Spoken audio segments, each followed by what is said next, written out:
Well, good evening, everybody, and welcome to the DDMM YouTube channel for the return, the long-awaited return of the Club 100 Gran Turismo Sport League. My name is Andrew Mather.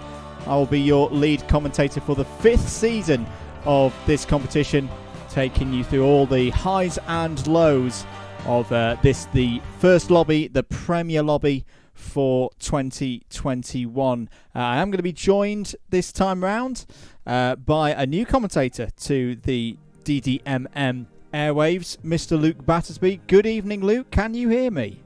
I can indeed, Andrew. Hello everybody. Hello, Double Dash Media Motorsport channel, making my debut on this channel. Hope you are looking forward to this, guys, for my debut of commentating. Now, just to warn everybody, I've never co-commentated before, so expect anything from this. This is very much a first time for me and Andrew. So yeah, hope this will go well. It's all right. We all have to co-commentate for the first time sometime or other. We're going to cut straight to qualifying and talk you through what's happening with this new season. So hopefully I'm going to press the button and it's going to go well. There we go. We are into qualifying already. And a return for the Mazdas. These were great a couple of seasons ago, Luke. So here we are around Brands Hatch on the Indy layout for the first round of the season. What do you make of this this Mazda touring car? Absolutely love them.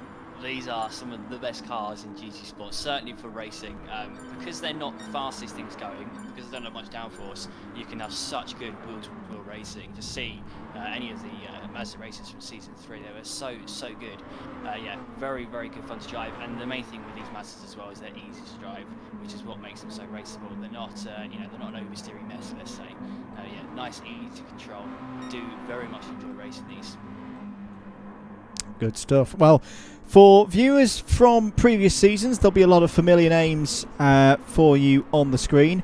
So let's go through the entries now as the qualifying session. I mean, it's in the Indy circuit, so there'll be quite a few laps for them to get tyres warmed up with times coming in towards the end. On screen at the moment, you've got Tim Clark starting with the team white. So each driver is paired up with another driver and put into different coloured teams. So Team White is Tim Clark and Toby Nichols, and hopefully if I press 7th place, there we go, there's Toby. So that's nice and easy to tell apart. Toby's the white car with the light blue trim, and Tim is the white car with the red trim.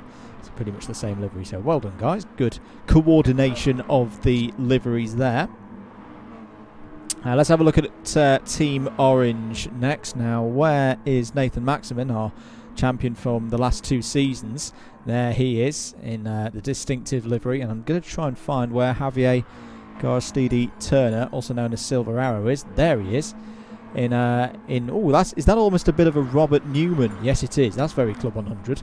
A Rob Newman style livery, just plain orange. So we'll keep an eye out for Javier there.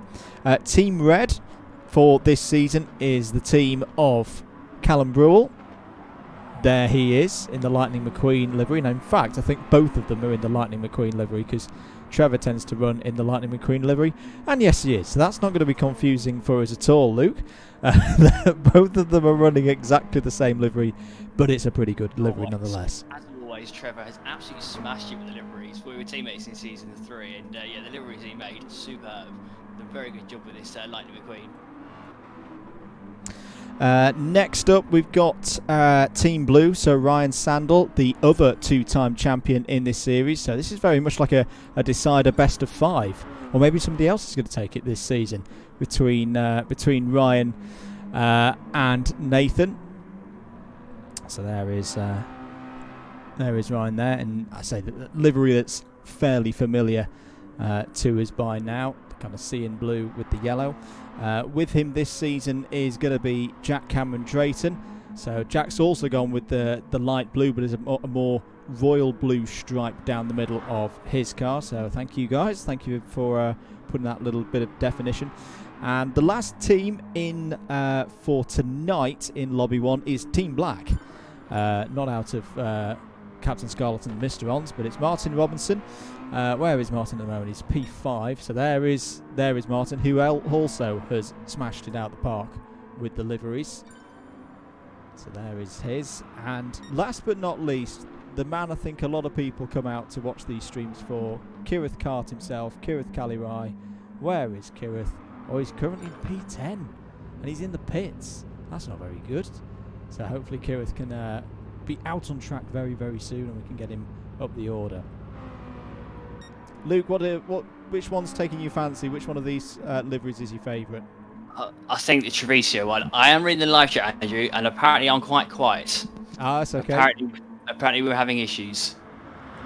Tell us, chat, how that is now. On Streamlabs, at least, it's looking even at our side. There we go. Let us know, chat. As I say, first stream back in a while for Gran Turismo Sport. We're a little bit rusty. Can you all hear me? Can you all hear me now? Hopefully you can. I've got my own mic turned up to full blast. Hey, thank you very much, Steve Rule. That's better. Thank you. Right, we're all good to go then. You can all hear me. Not rusty at the moment is Nathan Maximan, currently the fastest driver out there on a 47.115 with 3.5 minutes to go. Format for this evening. Let's get that one out of the way, Luke, shall we? To let folks know what's going on. So this being the spec race, the MX-5 touring car, the Roadster. They're all on racing hard tyres. There's no tyre wear in this. There's no fuel wear as well. And it's just a straight up, this qualifying session decides the grid for that first race. From your experience of previous seasons, how have you tackled these qualifying sessions? I've liked them. 10 minutes to me is about right. It's enough time to set a good few laps, to find a slipstream, to get pulled along, and then you get your 20-minute race, which is always an interesting race, especially in the season 3 races. All of them were absolute chaos from start to finish, cars everywhere. So it should be a very interesting race. But obviously you've got your the round 2 afterwards, which if you want to inform people what that is. Yeah, so this is going to go back and forth this season. Similar setup in terms of each driver is going to pick a manufacturer for them to stick with, unless they want to change it mid-season and take a points penalty.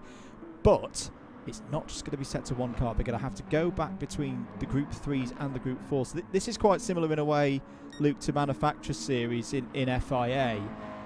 Yes, there will be stronger cars than others in each of Group 3 and Group 4, but that's not necessarily from the same make. I am very interested to see what people go with, because it's a dilemma. There's no one obvious choice at the moment in Gran Turismo. There are some Group 3 cars that are really, really quick, but their Group 4 counterparts aren't. So yeah, going to be good to see what people go for this evening. Meanwhile, in the qualifying session, Trevor Randall, who had a difficult season, I think it's fair to say, in Season 4. He's back on form here. He's currently on the second row of the grid, trying to give his teammate Callum Brule a bit of a tow, and that's popped him up to 9th place. Who else is on the move? I think Martin Robinson has just popped in a good lap time, 47.484. That's popped him on the third row of the grid. When we do get into those open choice, the manufacturer's choice races, BOP is on, no tuning allowed, of course, and a mix of tyres. And I always quite like this. I like this in the FIA, especially in the 2020 FIA season. Getting your strategy right when it comes down to tyre wear and what lap you particularly pick to come in on with the 4 times tyre wear. That's going to be a really, really important part of what we're going to see this evening. It's going to be interesting. Historically, on Gran Turismo, the soft tyres are the best choice, because the mediums and the hards are so much harder that it's just not worth it from a tyre wear point of view. They don't wear out slowly enough to make it worthwhile, if you know what I mean. So I'm expecting everyone to go for soft tyres, but we are running quite a high tyre wear. So that's going to be one that's going to certainly favour those who are good on tyre wear. They can, use the softs and make them last. Absolutely. You can get in touch with us in the chat, so good evening to RA Baz68, who's in the chat. Loopy Racing is asking, who is Kirith? Well, he's still in 10th, I can tell you that, and there he is, piloting around with the Frey Bento's livery. I upset him a little bit on Sunday night, because I was having a pie live on the stream whilst I was being their race engineer for some iRacing mandatory, and it was not a Frey Bentos pie. So apologies for that, Kirith. That's criminal. You can't do that. Time is almost up. In fact, I think the checkered flag is out, and Nathan Maximan is on pole position. Ryan Sandel P2. Trevor Randall and Tim Clark are going to be on the second row of the grid. Martin Robinson, good qualifying from Martin, back into Premier class for this season, 5th on the grid. Jack Cameron Drayton 6th, 7th for Toby.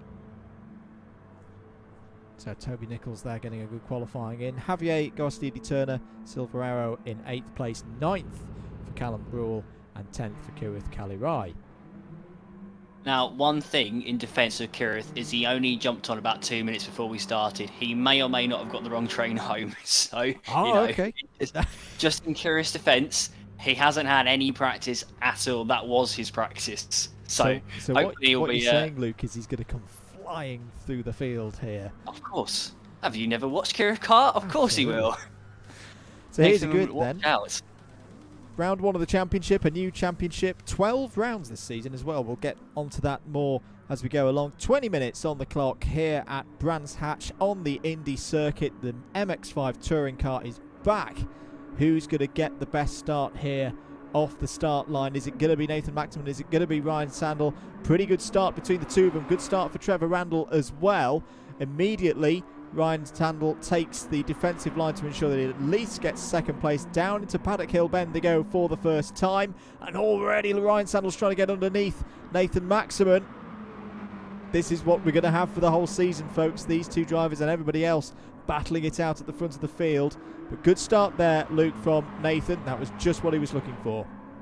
Good start from everyone there, nice and clean. Druids can often be carnage at Brands Hatch on that one, but very, very clean from everybody there. Didn't spot any contact at all. So running down the order, Nathan Maximan leads, Ryan Sandel Roswald in second place, Trevor Randall Trevisio there in third, Tim Clark in fourth place, Jack Cameron Drayton's had a solid start, is already up into fifth place, and remember that team's championship that the drivers will be competing for. At the early stages of this first race, it's Vantage Team Blue with their cars in second and fifth places. Looks like Jack Cameron Drayton's already trying to get past Tim Clark here. Tim Clark having to be defensive into Druids. He's held that quite nicely. Looking a little bit further back, you can see GTP Toby Nichols, his teammates with Nathan Maximan last season, is always trying to get past Martin Robinson, who's had a bright start to his return to this level of the Club 100 Gran Turismo Sport League. Side by side as well between Callum Brule and Javier. Silver Arrow there being overtaken, I think had a penalty as well. Yeah, 0.4 of a second. Luke, how do you as a driver normally tackle these penalties, especially in a tight packed race like this? Luckily, around some tracks like this, they burn themselves. So you may have just spotted then Javier burned 2/10 of his penalty without even trying to. So he's got rid of it completely now. So that's normally how you do it. You just hope and pray that the game gets rid of it for you. Yeah, looks like he has ditched it completely. Yep, he has indeed. Very close there between Jack and Martin Robinson, and it looks like Martin's going down the inside. Good move from Martin Robinson. Sneaked up the inside, then just spotted the little gap there as Jack moved over to the left to open up the corner, and Martin slotted up the inside. Looks like there's more battling going on here. Looks like we've got Toby trying to defend against Silver Arrow, so I think Javier, yes he has, he's managed to capitalise on that there. Overtaking two cars in quick succession, now up into sixth place now. He's done a very good job making the most out of that pack there. Gone from 9th all the way up to 6th place now. He's almost at the front of this pack as the top 5 seem to have broken away now. They have a bit. I think it was Toby was wide coming down through Paddock Hill Bend and in the gravel a little bit. Couldn't get on the power. So it's a split of the field now with the top 4, would we say? Top 4 breaking away with Tim Clark there at the back of that train. Yeah, looks like Tim Clark, he's 1.5 seconds ahead of Martin Robson here, so slipstreaming these cars is very, very important, so it's going to be difficult for Martin to catch back up now. You can see this becoming a race-long battle for 5th place. Nathan Maximan starting to break away from Ryan Sandel as well. Just cutting back to Toby here. Let's go on board with him in bumper cam. You can see Silver Arrow just ahead of us. Javier Gorostidi Turner, who's a little bit wide there through Graham Hill Bend, and he's going to be in a spot of bother here, I fear, Luke, in 6th place. He's been able to just get the speed back up as they go through the chicane towards the end of the lap, but that was a bit of a moment for Javier. He's clearly pushing very hard. He is indeed. Javier is very good under pressure. I noticed that last season. He was my teammate and we did some very good races together. Not one bit of contact. Very good in slipstream as well. We've got Toby pushing him along here. Going up to 30s there. We're doing a little bit of bump drafting. I think Toby realised he couldn't get past, so just gave Javier a little bit of a push instead. Oh, we've got a little bit of action towards the back as well. Looks like Kirif Kart. I think Jack Cameron Drayton just ran wide there. Kirif trying to get past, but not able to on the way up to Drews. I think Javier, in the end, went defensive, just blocked Kirif off. Yeah, Jack Cameron Drayton trying to get into a bit of rhythm now. Started this race really brightly, but unfortunately has gone backwards since. There's Callum Brule in 8th place now. Circulating nicely. What are the lap times looking like at the moment? Let's try and remember, Andrew, which one of the buttons it is to pull the timing information up. Well, last time around... Nathan is absolutely flying. Yeah. He's broken the slipstream to Ryan and he's doing consistent low 47s. I've got it up on my screen here. He's got solid 47.2, 47.1 and 47.3. He's on a mission here, quicker than anybody was going in qualifying. Every single one of his laps has been quicker than anybody else's qualifying lap times. Well, this is what we've come to expect. There's been a lot of talk in the lead up to this season. So we've had a bit of time off over the main part of the summer, as the full metal racing schedule was pretty busy. Once we came back to Gran Turismo Sport, which one of these two drivers, particularly at the front, Nathan Maximin and Ryan Sandel, will be able to win out and hold the early form? Well, at the early stages of this first round of the season, I agree with you, Luke. It very much looks like Nathan Maximin has just got a bit more pace, at least in this Mazda MX-5 Roadster Touring car, and it's very much up to the others to chase him down. I've known Nathan for a long time now. We started racing against each other well over a year ago, and he has come on so much in the last 14 months. Didn't used to be that great a driver, was kind of an A-rated driver when I first met him, but nowadays he's an absolute machine. Certainly one of the fastest players in Britain, if not the fastest. We're privileged to have him in this league. He's such a monster. VQS, they rate him as their best driver, so that just goes to show you just how good he is. Looking at the battle going on for 3rd place between Trevor Randall and Tim Clark. Yeah, that qualifying form wasn't a fluke from Trevor. He is definitely back on the pace, and for those of you tuning in for the first time perhaps into this series, the big fact about Trevor that we always like to drop out there, he is a pad player. He's, I think, the only player in this lobby on the pad doing it old school, and it's always very impressive what he can do with that level of hardware. Doing a great job here, Luke, of just keeping Tim Clark at bay. He is. The good thing about these cars, where they're quite stable, it makes them quite easy to drive on a controller. You're not getting big snaps of oversteer, which is what often causes issues for controller players. So Treviso hopefully will like these cars. When these cars were last used in Season 3, Trevor was absolutely rapid back then, regularly fighting for podiums. So yeah, he definitely does like these MX-5s. Let's have a little look down the order. 5th place, Martin Robinson. He's on a little bit at the moment.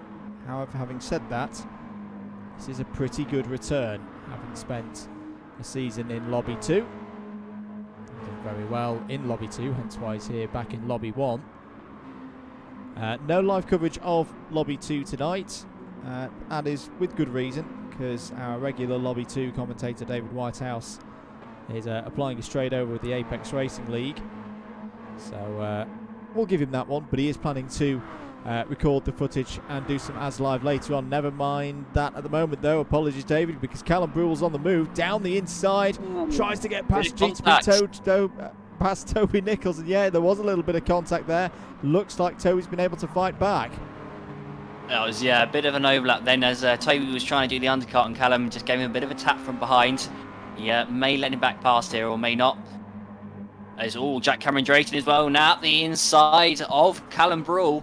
Now going side by side up into Surtees. Who's going to come out strong here? Who's going to come out best? It looks like Callum is. I think Jack just dropped out of that then, just pulled out of it.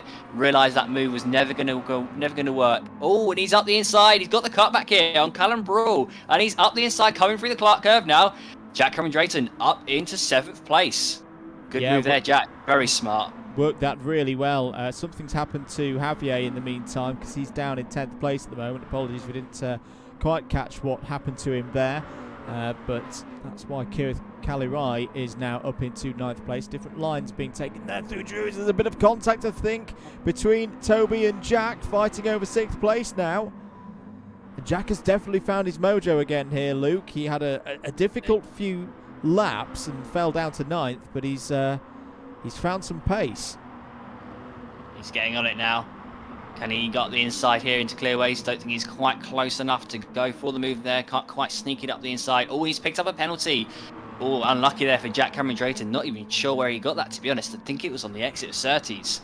Hopefully he'll be able to burn that now over the next couple of laps. As Callum Brewell's looking up the inside now, going into Paddock Hill Bend. A little bit of contact there, so Jack Cameron Drayton. Oh, and he's off in the gravel. That was unlucky there. Jack just unghosted as he was going around the corner, and I just don't think that there was anything Callum could do.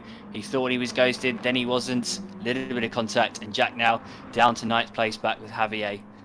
Yeah, that was really unfortunate, and we'll shake our finger at Polyphony for that one, because I think Callum was perfectly allowed to go up the inside whilst the other car was ghosted. But yeah, you're right, the contact there, and with the nature of Paddock Hill Bend, you know, any slight side-by-side contact is going to nerf the driver on the outside towards that gravel trap. And very much so, yeah. The advantage for Jack at the moment, he's on for a pole position in race number 2. So, silver linings in all of that one. Kirith Kalirai is up to 7th place. Yeah, oh, he is actually, isn't he? I'm just looking at the battle here for 3rd place. Trev and Tim, they were side by side then, coming out of Paddock Hill Bend. They're all over the back of each other.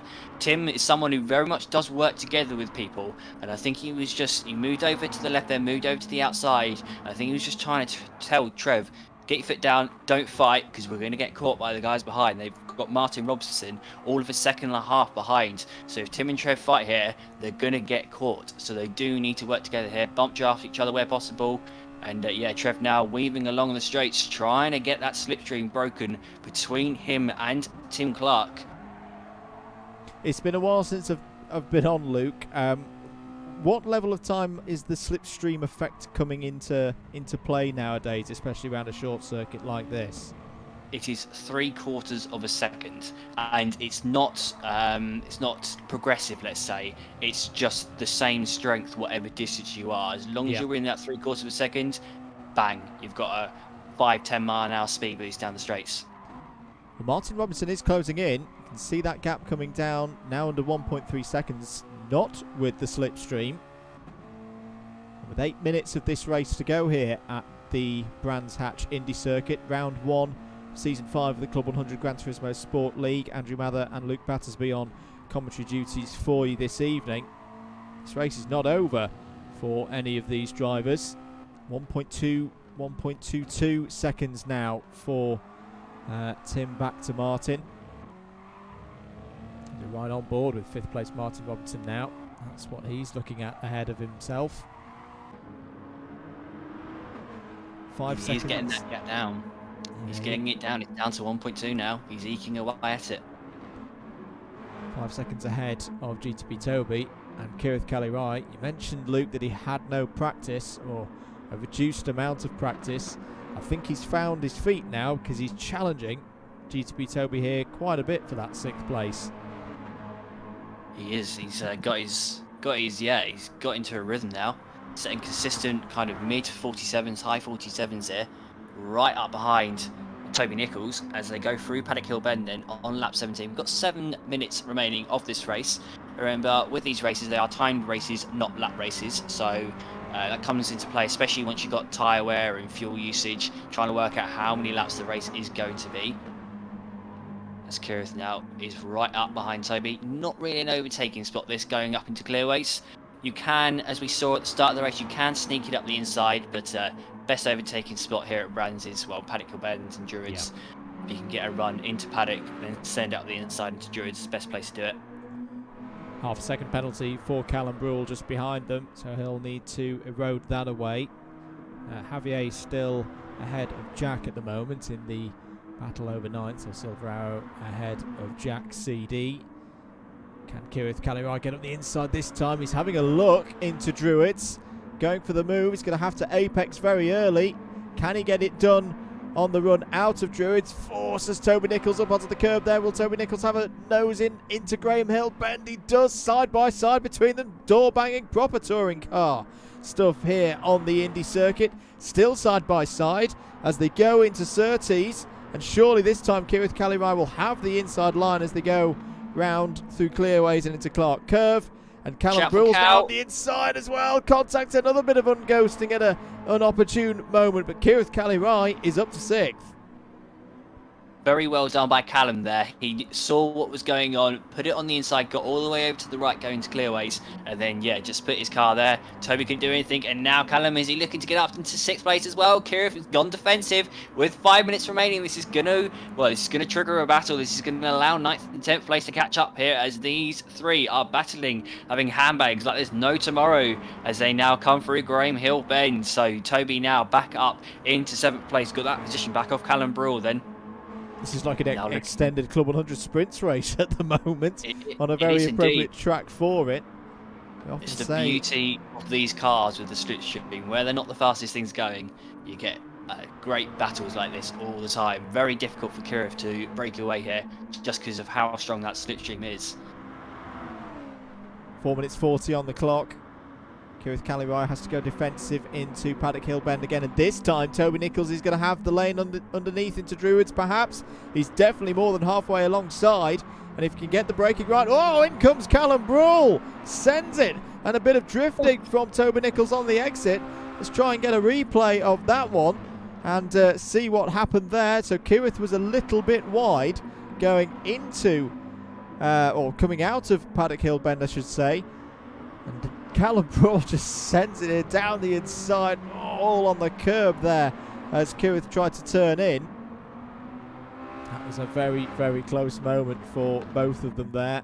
Coming back to it, in fact, Callum Brule has taken 6th place. 7th now is Toby, and you called that absolutely spot on, Luke. Back into the race, Javier Gorostidi Turner has got past Kirith Kalirai and is up to 8th. He has. Meanwhile, Andrew, we've got a battle going on here for 3rd place. We were speaking about Martin Robson. He's only 3 tenths behind now. This is a three-way fight for the final spot on the podium. Nathan checked off into the distance, 2.5 seconds ahead of Ryan. Ryan then 5 seconds ahead of Trev. But then, yeah, got a big battle going on here for 3rd place. We've got 2 good scraps for position going on now. 3 very experienced drivers, both in terms of Club 100 in real life and Gran Turismo Sport now in this series. Trevor's starting to go defensive. We saw Kirith do this, but Trevor's been able to keep the speed going through the corner and not allow Tim Clark to get up the inside. Slightly defensive line into Druids as well. This is a long, long way to defend out from. Luke, do you think 3 minutes? Do you think Trev can hold out that long? Around Brands Hatch Indy, yes. Around most circuits, I'd say no. But this is a narrow track and it doesn't have any extremely long straights. So Trev may be able to pull this one off if he does a masterclass of defending. Just got to mainly go defensive into Paddock Hill Bend and then keep over to the right as you go through it and up to Druids. If you keep all the way over to the right, difficult to get past. Cross start finish to start another lap. Trevor Randall doing exactly what you just said there. Luke trying to keep it tight, but it's the trouble for Tim Clark at the moment. He's having to defend and attack at the same time because Martin Robinson seems really, really on it. It is the dreaded position being in the sandwich in the middle of 2 cars. It's my least favourite thing. Oh, Martin, he's had a bit of a moment there. Coming out of Druids, I think he got a little bit caught up on the curb. Now out on the grass, out of Graham Hill Bend. Still managing to keep up with Tim Clark though, so he's not been punished for his mistakes yet. Only a 1/4 of a second behind Tim still. But yeah, Martin getting a little bit loose there as we've got, I'm going to guess, 3 laps to go now for these guys. Yeah, I think you're spot on there. We just called it on the replay, that moment for Martin.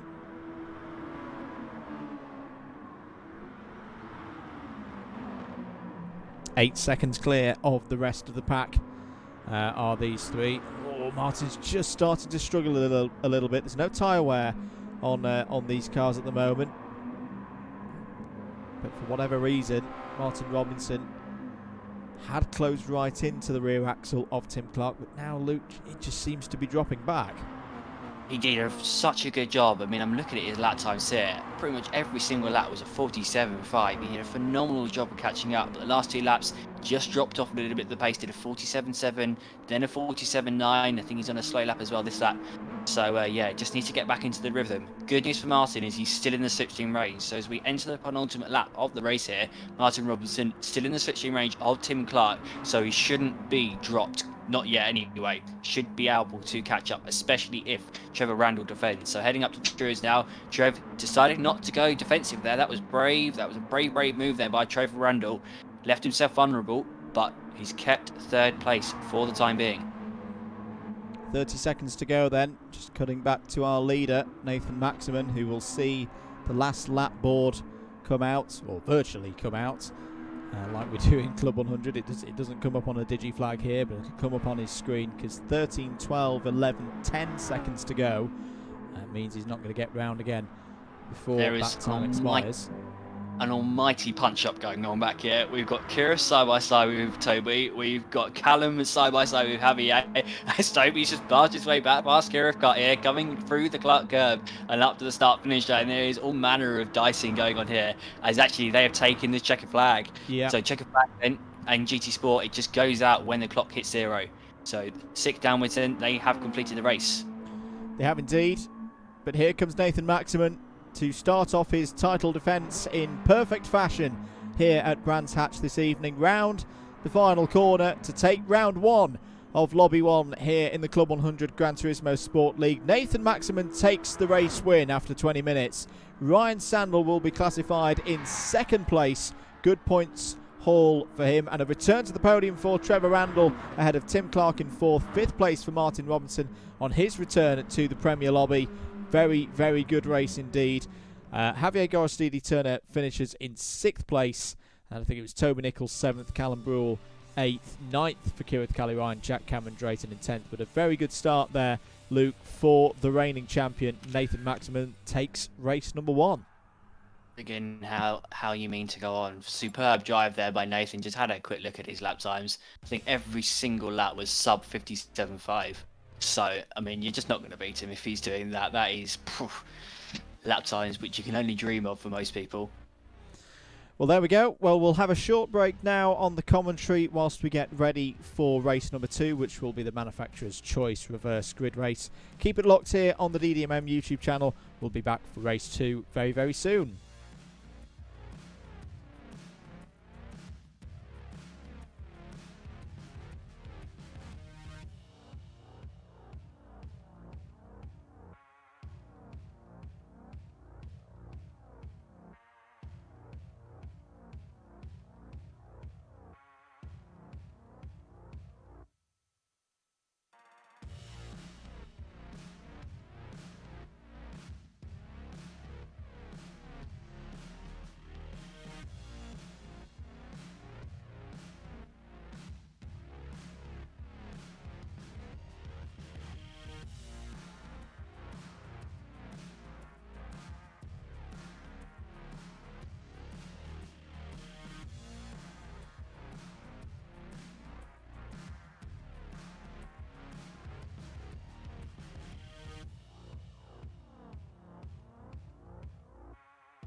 Welcome back, everybody, to live coverage of the first week of a new season of the Club 100 Gran Turismo Sport League. Week 1, rounds 1 and 2, both round Brands Hatch this evening. Myself, Andrew Mather, and Luke Battersby on commentary duties for you this evening. We've just seen a really intriguing first race of the evening around the Brands Hatch Indy circuit, and we move promptly on to race number 2 and another really interesting aspect of this league, which is the manufacturer's choice race reverse grid, where each driver is allowed to choose a manufacturer, which for this season they will race with their Group 3 and Group 4 cars across the course of the 6 weeks of competition, or 6 rounds of competition across the next 9 weeks that we have.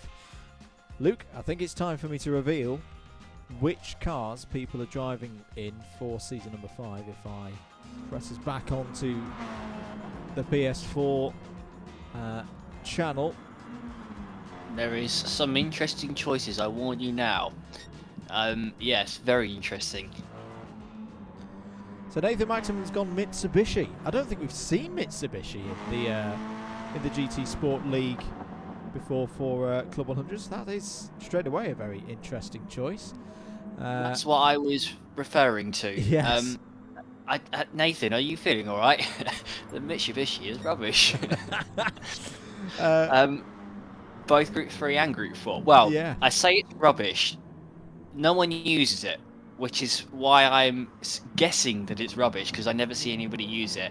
I know it's very strong around oval circuits. Yes. That's all I know.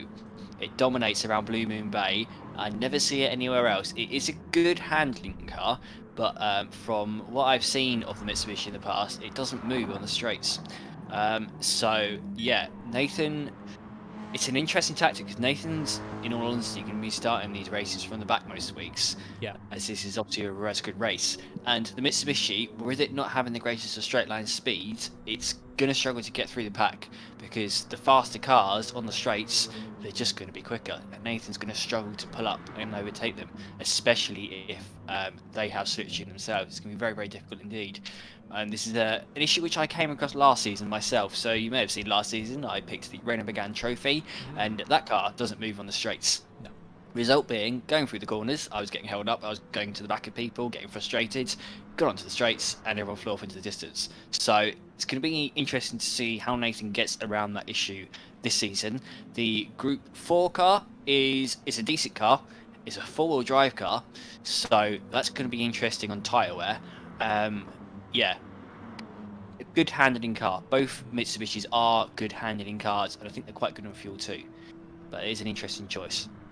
The Kings Lynn Town Football Club Massive are present in the chat. Gav Jarman and DW Media, who's off of his Apex Racing duties for the evening and has joined us here in the Lobby 1 chat. Look out on his channel. Link is in the description for coverage of Lobby 2 coming up later in the week. Callum Brule has gone Mercedes and had one of the most enormous incidents I've ever seen at Paddock Hill Bend a few moments ago. He's back out on circuit now. I think he just kind of gave up. Didn't want to bother with the brake pedal.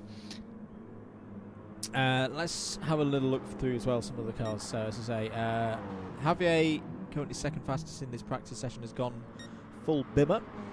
So the big boy is out. We do like the big boy here on the DDMM YouTube channel. We'll be getting back in one of those later in the autumn for when we go to Petit Le Mans on iRacing. Watch out for that. Martin Robinson, what's Martin gone with here? It sounds also like a bimmer. It is a bimmer. So lots of Bavarian love so far in this lobby. Trevor has, of course, gone Lightning McQueen and has also gone with them. What is it with Team Red? Why are they making our lives difficult by going with the same car, the same livery, the same everything? They're lazy with the liveries. They don't want to make 2 different liveries. Just change the numbers. Here you go. Here's your one. Ryan has gone. I think Ryan's gone Dodge Viper again, hasn't he? He does like a Dodge Viper. Unfortunately, Ryan is allergic to any car other than the Dodge Viper. I've raced against him for quite a long time, and I've never seen him drive anything other than the Dodge Viper. It's a car, you know, in his defence, he knows it well. He knows that Viper well, and it is a decent car. So is the Group 4 car. So, you know, it's not the worst of choices, especially when he is very familiar with those two cars. Tim Clark gets #NotBiased bonus championship points because he's back in the Jaguar. The contract has been re-signed. Very glad to see that. 7th place at the moment. Cal, we've already had a look at. He's in the Merc. What's Toby gone with? He's also gone with BMW. He's also going for a bit of rallycross at the moment, which of course did start in this region of the world. A lot of rallycross happened at. Still does happen at Brands Hatch over the years. Who have we not covered? Jack Cameron Drayton is also a BMW. BMW seems to be very popular this season. And just one more BMW, which is Kirith. Just looking in the chat. We've got some Need for Speed discussion in the chat. My goodness, I'm trying to think the last time I played a Need for Speed game. It was probably something in the PS2 era. Final will begin in 10 seconds. Reverse grid, longer race, some tyre strategy and some fuel strategy to go in with that as well. And these races, especially the first ones in the season, have been able to produce some unpredictable winners in years gone by. I say years, seasons gone by. You know what I mean. Here's your grid for the second race. Callum Brule has pole position. Jack Cameron Drayton alongside on the front row. Kirith Calirai and Toby Nichols on row number 2. Javier Gorostidi Turner and Martin Robinson row 3. Tim Clark, Trevor Randall, Ryan Sandel and Nathan Maximan is your grid. 30 minutes on the clock here at Brands Hatch on the full Grand Prix loop. Away we go. All of them getting a very good start. Trevor Randall getting a really good start from the 5th row of the grid. Callum Brule, though, has shot off into the distance as they all file down into Paddock Hill Bend. Some of them are in the gravel already. Jack Cameron Drayton's been shuffled down the order. Toby Nichols in his BMW is having a bit of a fishtail moment. They're 3 wide going through Druids. That's surely not going to work. And yeah, I think the 2 big losers in that start, Lou, were Jack Cameron Drayton and Toby Nichols. Toby just got nudged off the circuit there, coming out of Drury's. Ran out right, all Kirith off. Oh, Kirith, that was a spectacular accident as he, rather clipped the grass there, going into Surtees and went Tokyo drift style through Surtees corner then. So Kirith got then down to 8th place. Meanwhile, NM1M. VQS NM1O has made a good start here, up into 6th place. Ryan Sandel up into 5th as well. Those 2 cars, both good cars off the line. Ryan's especially, that Dodge Viper, is one of the best cars at standing starts in this game. When you turn traction control on, the thing absolutely flies off the line. But he's got Nathan right up behind him now as they come down into Sterling. Not really an overtaking spot here. That's a common feature here at Brands Hatch. Most of the corners very narrow, very difficult to overtake, so you've got to be very smart with your moves here around Brands. Easy to, nudge somebody off the circuit. But up in 3rd place now, we have got Javier Gorostidi Turner, and he's looking up the inside of Tim Clark here, looking to go for a move early on in the race here, and he's up the inside then, so up into 2nd for Javier, offer him Silver Arrow, and he's got Callum Brule now right behind him. Tim Clark, it's Treviso looking up the inside. Oh, they are side by side, a little bit of contact there. I'm not sure Tim realised he was there, and Tim is now being pushed off wide. Down to 5th place for Tim Clark. Now got Nathan Maximin on his outside, but he's managed to seal that off, managed to cut Nathan off, and now settle in 5th place. And not a great few corners there by Tim Clark. Got shuffled down the pack and couldn't get back into the line. Yeah, he's got to get back into the rhythm pretty quickly. As, again, for a large circuit, I very much feel like Brands Hatch has a lot of Club 100 traits to it in terms of the circuits that we go to with the karts, because this aspect, as we've seen on the Indy circuit already, if you get forced out wide, everybody's going to come flying through with the pack so tightly packed as it is out there. Many a time in British touring cars, I've seen people go up the inside into clearways, and then you can't get back into the train until you get to Graham Hill. So yeah, certainly going to be something to be aware of here at Brands Hatch. So Callum Brule leads here at the end of lap number 2. Javier is closely following him now. charge down, catch up So to him Ryan's as up quickly into as third possible. place. Ryan Sandel just slipped it up the inside of Treviso, then into Paddock Hill Bend, and now up into P3. So he's got a bit of a gap now between him and Nathan. Got 2 cars in between him. So that's definitely going to be a big help for Ryan Sandel here. Help him get away from Nathan. These few seconds here, this could make all the difference come the end of this race. Could do indeed. We've got some timing information for you on the screen now, folks at home. 1:23.028 last time around for Ryan. He's been doing very well in the Sprint 60 Championship this year. And coming up in a few weeks as well, the next Club 100 Alpha live stream on the Sunday will be at Bayford Meadows for a September visit to Bayford Meadows. We did one of them, I think, around a similar time last year when Lockdown 1 ended. It was one of our first streams back in a while. Ooh, it's a battle here for the lead. Looks like Callum Brawl's gone in deep here into Sterling, and he is getting swamped now. Javier Gorostini on the outside. Oh, Callum's fighting his way back through. Nearly put Javier into the gravel trap there, and there is a right mess now ensuing. But what's come out of it is Ryan Sandel in the lead of a Club 100 Gran Turismo Sport League race. Once again, they're all filing in now. I'm just going to go onto onboard from about 6th back. There we go. Close your eyes. Shot. This is a massive 7-car fight here. Just don't watch. Martin Robinson getting involved, trying to go around the outside of Tim Clark through Graham Hill Bend. I don't think that's going to work, Martin. You're going to get shoved out wide, mate. Yeah, sure enough. Does get forced out wide by Tim Clark. Javier's thrown a big one down the inside into Surtees. Has he got the move done? Yes, he has. Great move. That was very well done by everyone then. I don't think anyone did anything particularly wrong then. When you're in a situation like that where all the cars converge on one another, so easy to punch somebody off, especially in the braking zone. But yeah, everyone managed to work their way around each other then. Looks like now the top 4 are broken away. So VQS NM1M has come out well from that. Managed to get past a couple of cars, now up into 4th place.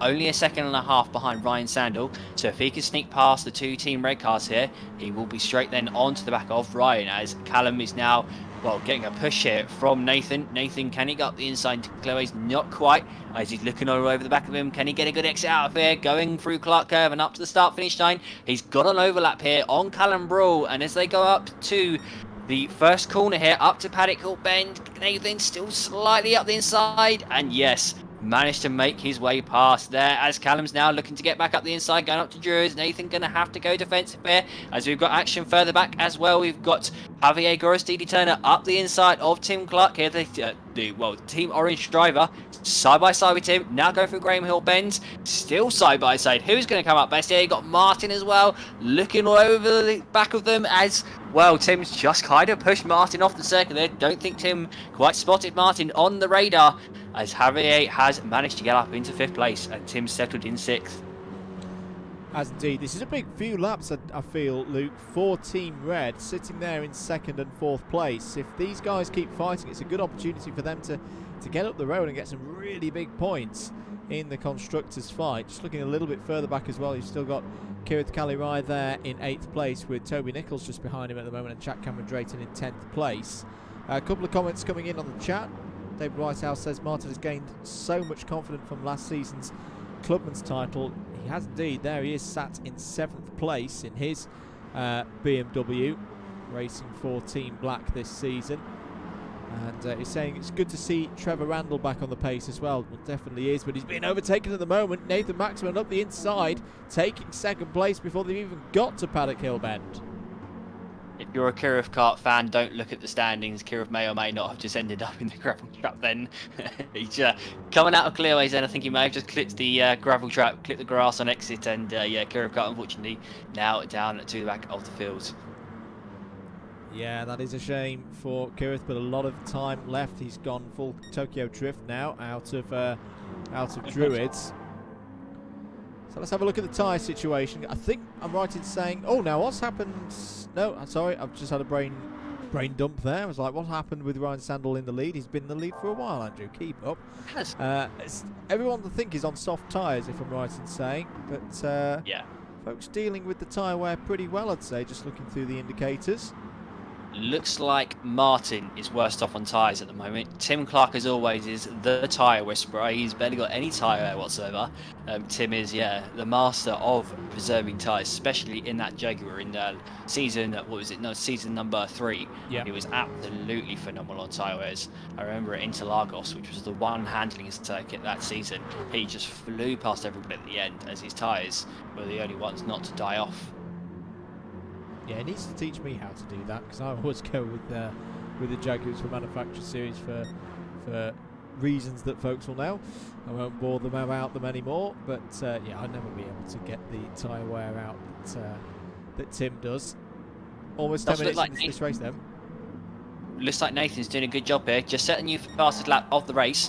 Set, what, a lap time was 2 tenths quicker than Ryan's, so he's got the gap now down to 1 second. The gap was about 1.5, 2 seconds when Nathan was back in the pack, so he's managing to reel Ryan Sandel in here.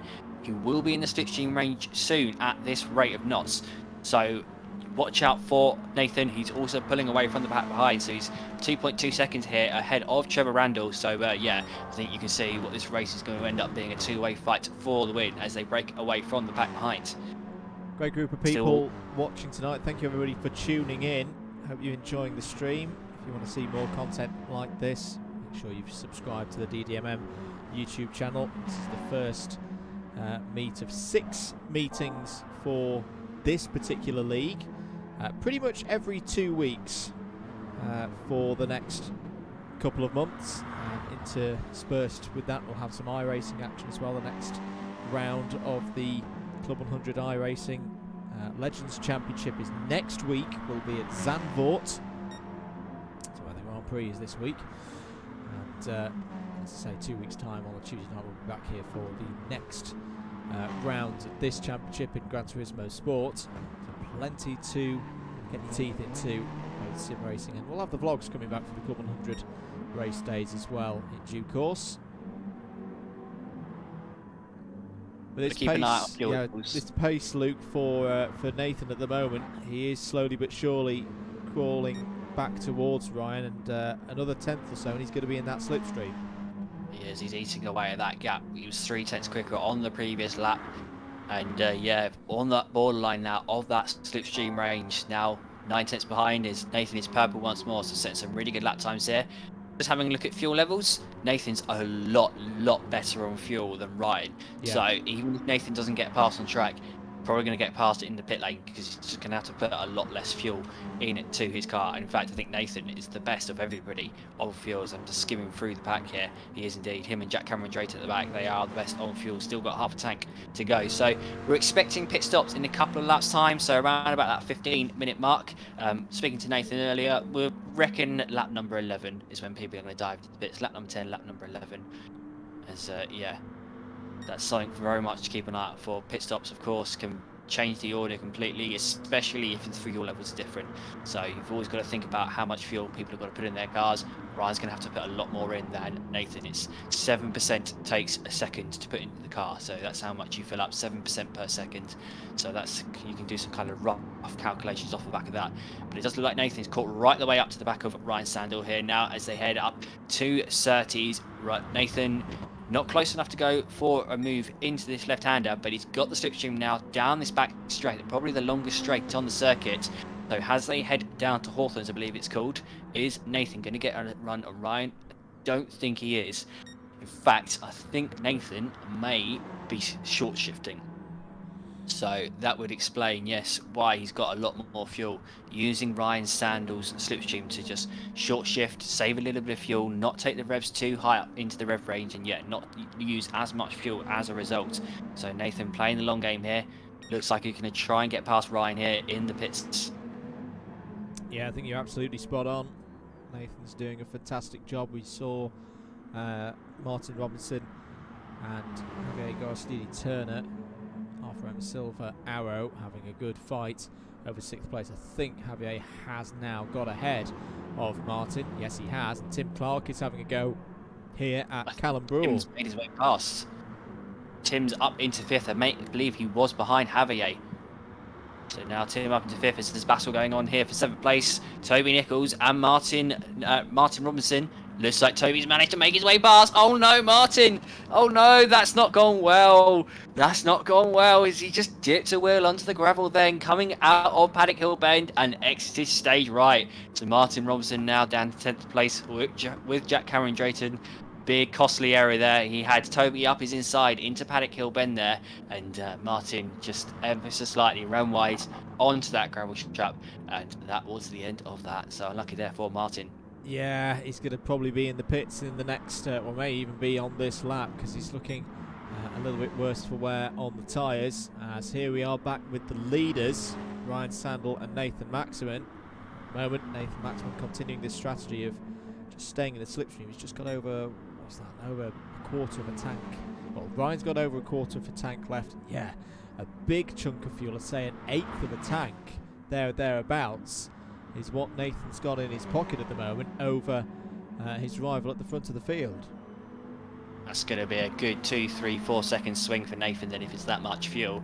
Obviously you can't see the exact percentages at the moment, but when they pull into the pits, if you have a look at the standings on the left hand side, you will be able to see it.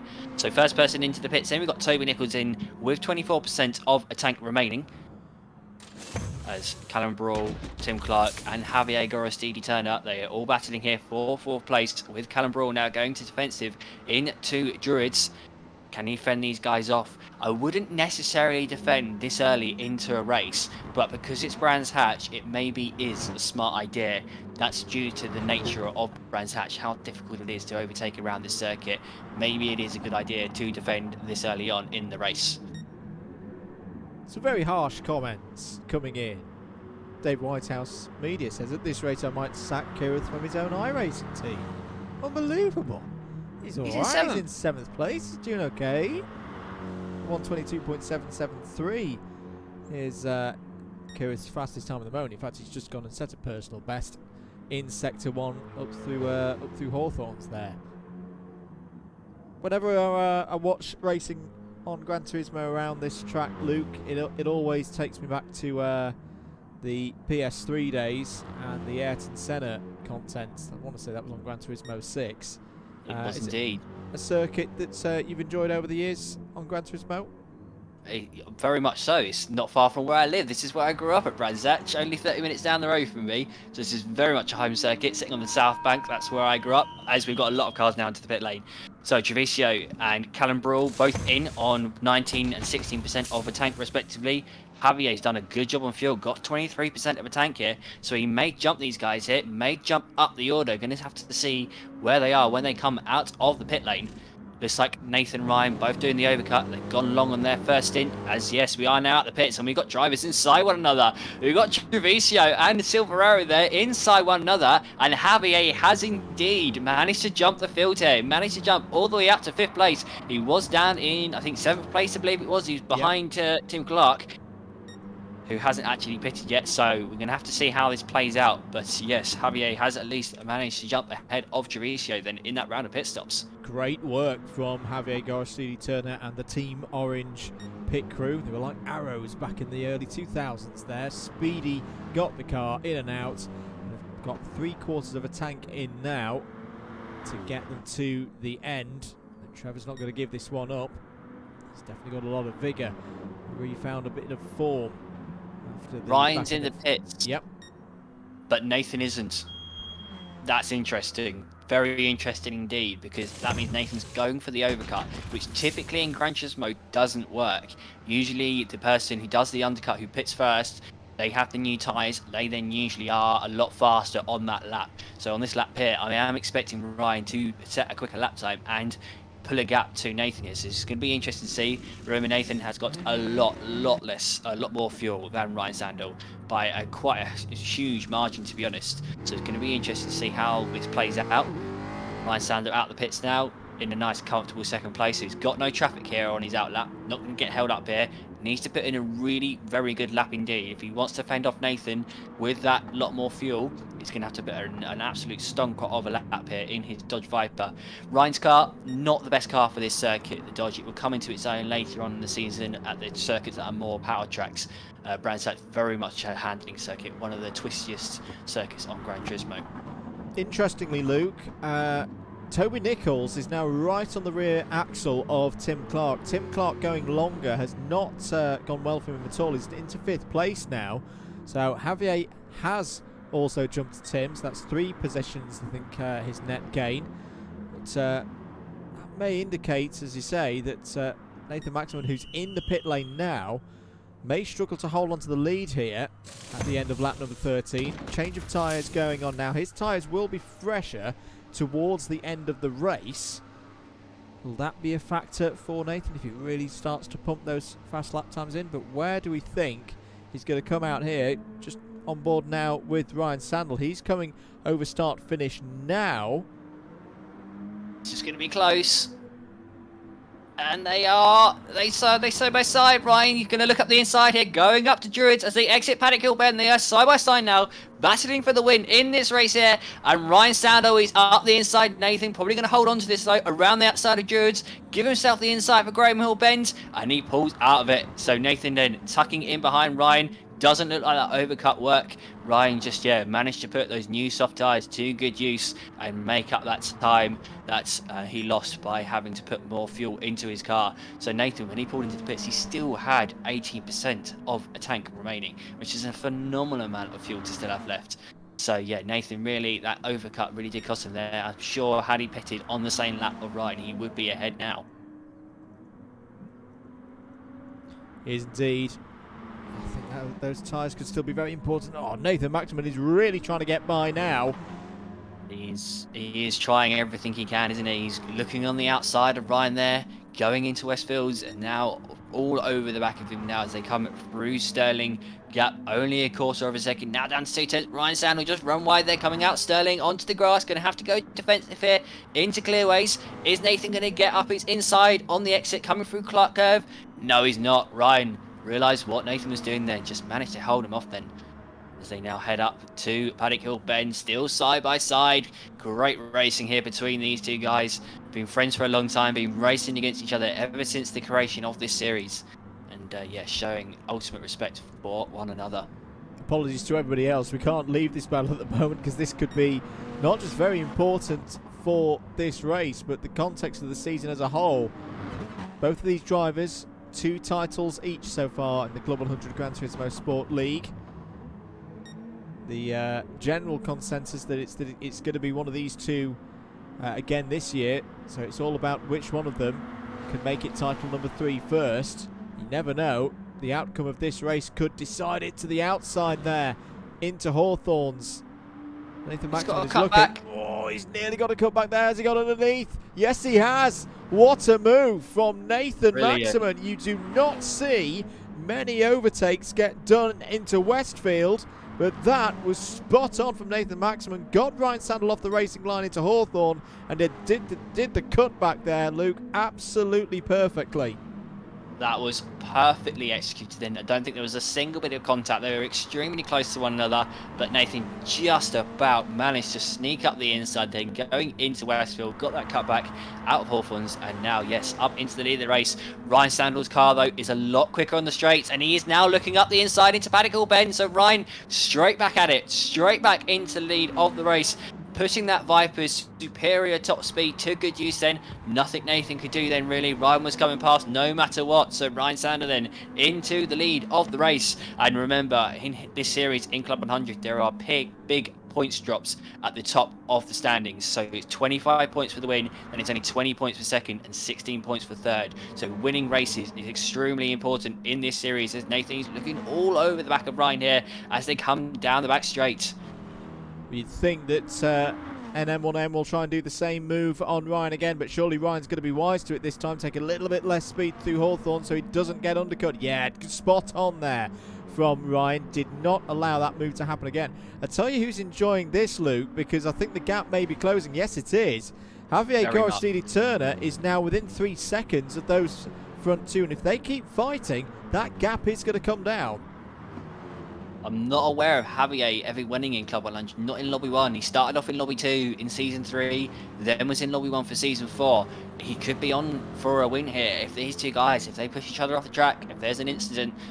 Javier will clean up because the guys for full place are scrapping back there.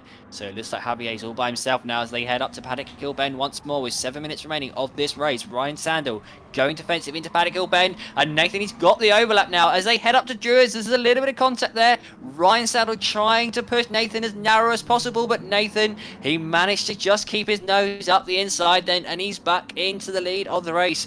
Great battling going on here for the lead of this race. Nathan back into the lead, but remember, he's vulnerable on those straights. Ryan's not only got slipstream, but he's got a lot more straight line speed too. Oh. It's gone massively down the inside, and Nathan Maximan's in the gravel. Contact between the two championship rivals.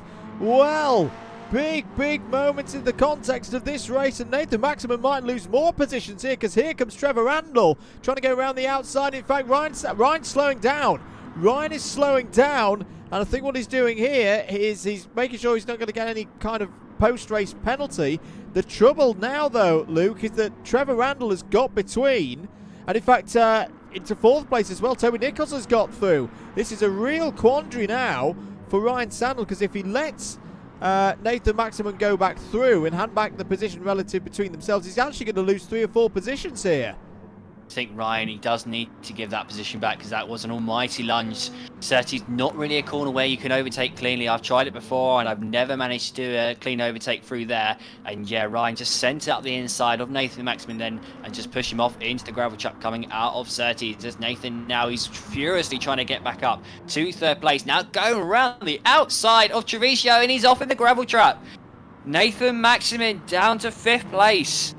This is not going well for him. And now down to 6th. Yeah, Tim Clark's in there. The 3 boys, this isn't going to work. Through Graham Hillband. Oh, and off no. goes Tim Clark in the Jaguar.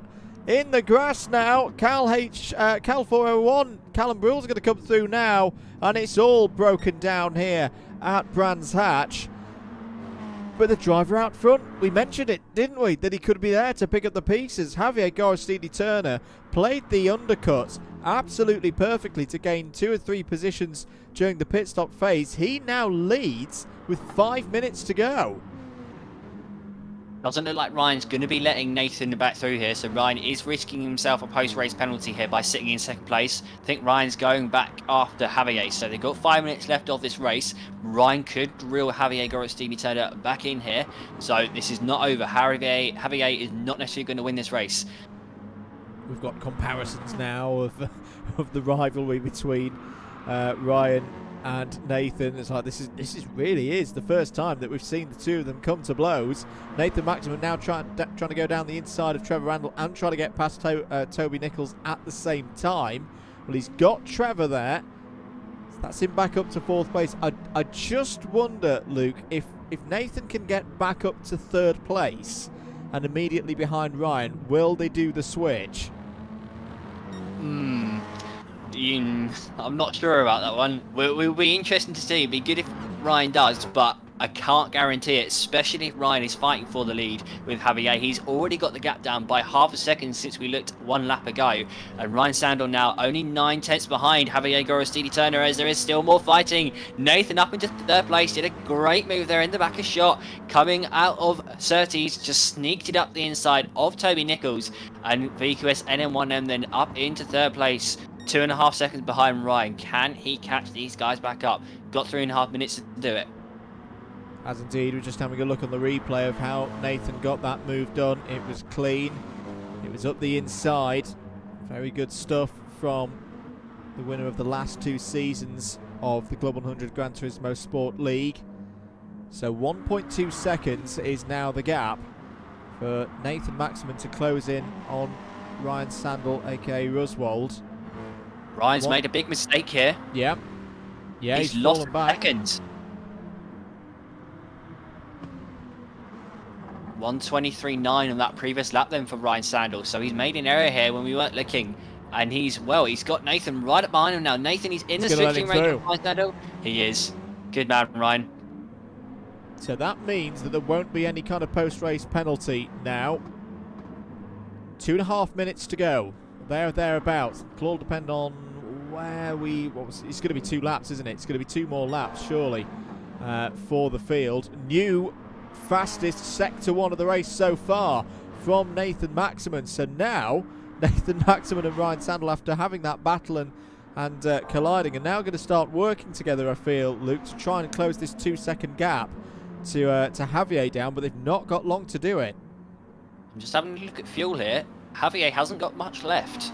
He's down to, I would say, only about 12%, which is borderline not enough compared to that to Nathan. Nathan's got about 40%. I think Nathan may have fallen asleep in his pit stop here because he put rather a lot of fuel in. Either that or he just did not do the maths.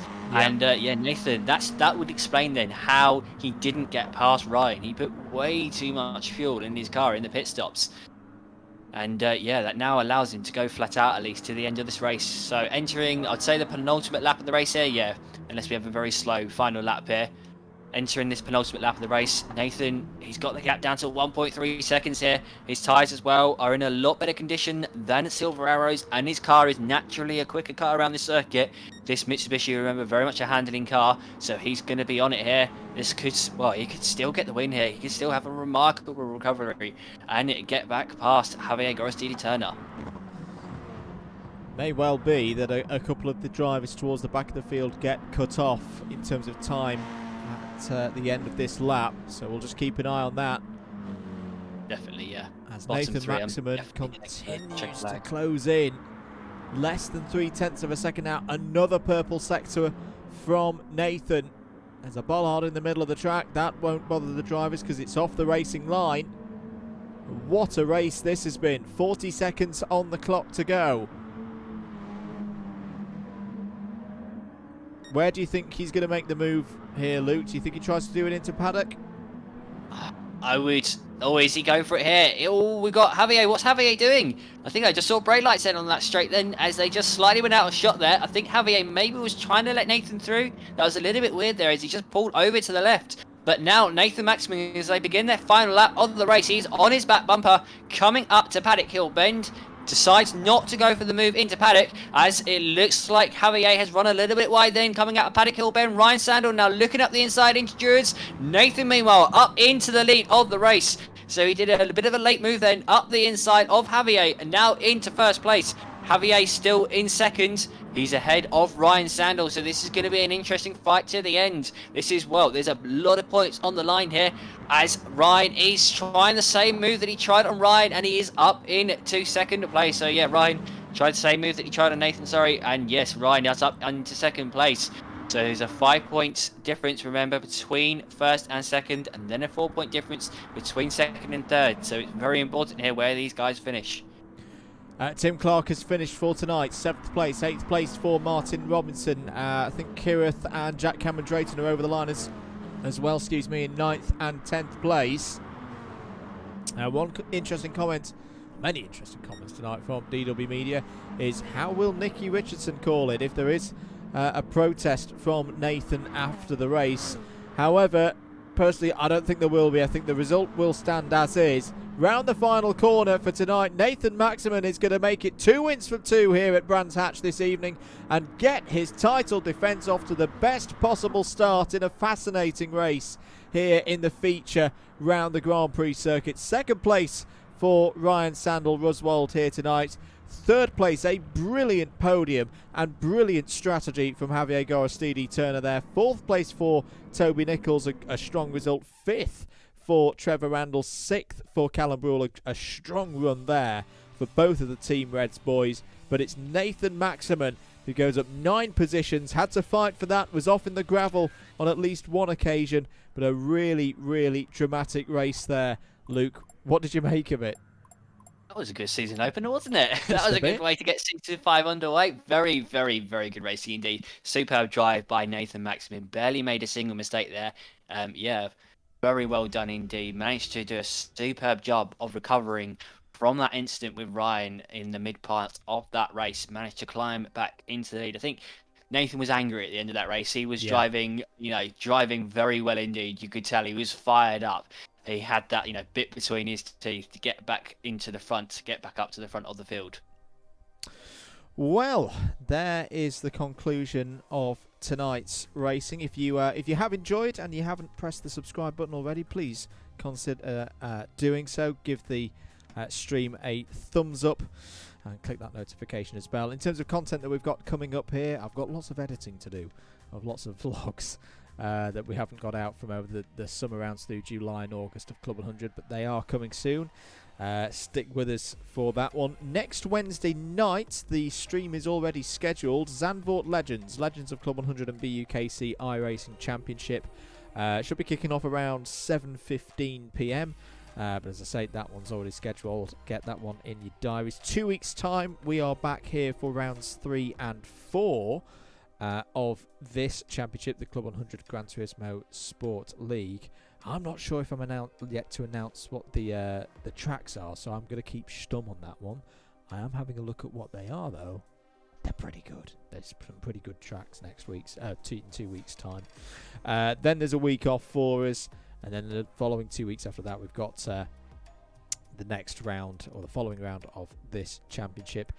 Also around the internet sphere, as we mentioned, the next Club 100 sprint stream in conjunction with Alpha Live will be down at Bayford Meadows on the 12th of September. Myself and Howard Mitchell commentating on that one, so make sure you pop over to Alpha Live to check that out. And if you want to watch some racing from the weekend, we had Shennington Super 1 on Sunday with commentary from myself for the season finale on that one. Just to finish off, a couple of your comments as we conclude. Paul Stanford says that was a fantastic race. Callum Brawls was size and says they be too fast. Treviso says that was a lot of fun. But Luke, just to conclude, have you enjoyed your commentary debut, shall we say? I enjoyed that a lot. It's been a long time in the making, and I very much did enjoy that. Some great racing to commentate on as well. It could have been a ball fest, but it was the polar opposite. Very good racing indeed. Well, there'll be more of it 2 weeks' time. Same format again. The spec Mazda MX-5 touring car for race number 1, i.e. round 3. And then round number 4 will be in some form of Group 3 or Group 4 car. We're yet to announce whether it's a 3 or a 4. We'll find out in the coming week. Thank you very much for watching, everybody. Do hope you've enjoyed the stream. Do make sure you've clicked the subscribe button and all of that business. We'll be back next Wednesday for iRacing, Legends of Club 100 and BUKC. Until then, have a fantastic week. My name's been Andrew Mather. He's been Luke Battersby. This has been the Double Dash Motorsport Media YouTube channel. We'll see you again very, very soon.